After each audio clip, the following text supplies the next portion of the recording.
A party representative for the pro-Kurdish Dem party opposition had her microphone silenced in the Turkish parliament as she attempted to deliver a speech in her mother tongue. 2 retired peshmerga were killed in a suspected Turkish drone strike on Tuesday, community peacemaker teams reported.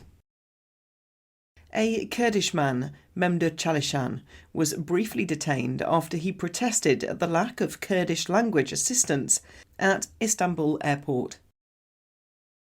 And a group of European parliamentarians have condemned Turkey's ongoing military operations in Syria and the human rights abuses carried out in the region by Turkish-backed forces. Learn more with Media News. As debates over language rights continue to unfold in Turkey on International Mother Language Day, a Member of Parliament from the People's Equality and Democracy Party was silenced as she attempted to speak in Kurdish during a session of the Turkish Parliament.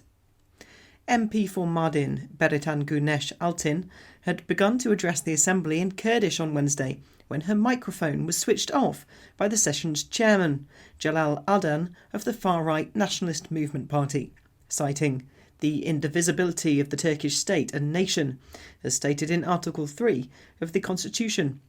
Responding to the interruption, Güneş Altin questioned what she perceived as double standards, asking whether the celebration of World Mother Language Day was considered to be propaganda by the parliamentary leadership. Merhaba dünyanın tüm halkları ve ana dilleri. Slavje hemu gelan u hemu zamanan re. Rojal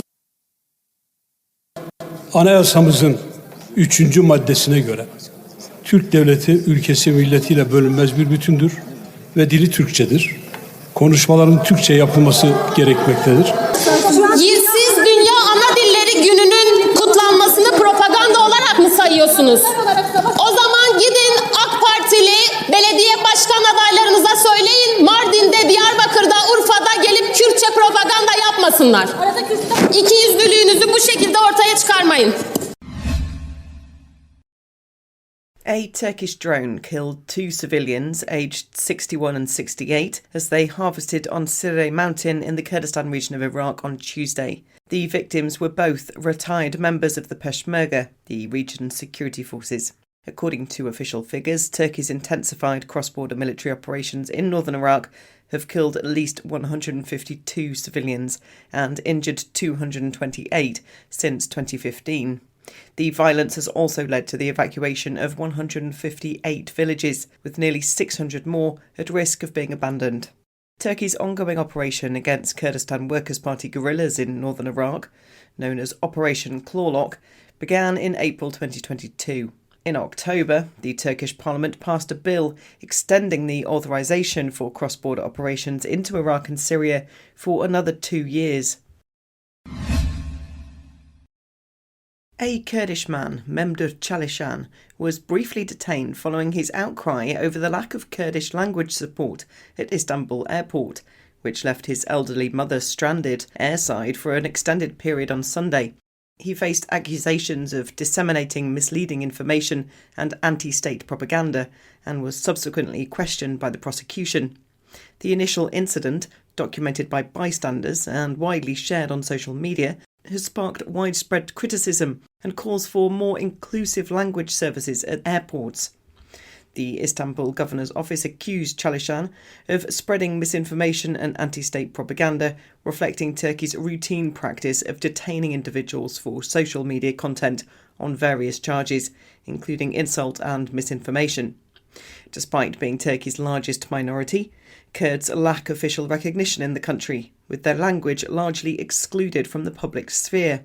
Despite restrictions on Kurdish in government-controlled media having been eased, independent Kurdish outlets continue to face significant harassment. Kurds face hate crimes and abuse for public use of their language, and legal and penal systems often reject the use of Kurdish, and public services frequently omit the language of the country's second-largest ethnic group.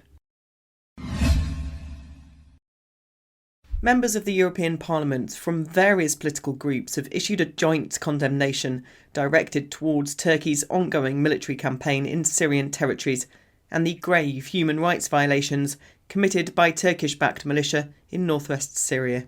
The politicians highlighted atrocities endured by the Kurdish population in the Afrin region since Turkey's so-called Olive Branch military operation was launched in January 2018 and lasted over 2 months.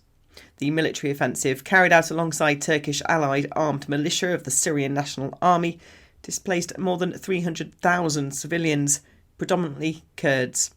The MEPs stated, "Since then, the population in northwest Syria, particularly the Kurdish citizens, have endured widespread and systematic violations, including inter alia, forced disappearances, forced displacement, arbitrary arrests, torture, sexual violence, and destruction or seizure of property." The European Union and its member states must denounce Turkey's actions and utilise all available diplomatic, political and legal means to pressure the Turkish government into ceasing the human rights violations in Afrin and other territories in Syria under Turkish control, the statement said. Emphasising Turkey's commitment to a multilateral foreign policy as a NATO member, they stressed the importance of safeguarding human rights.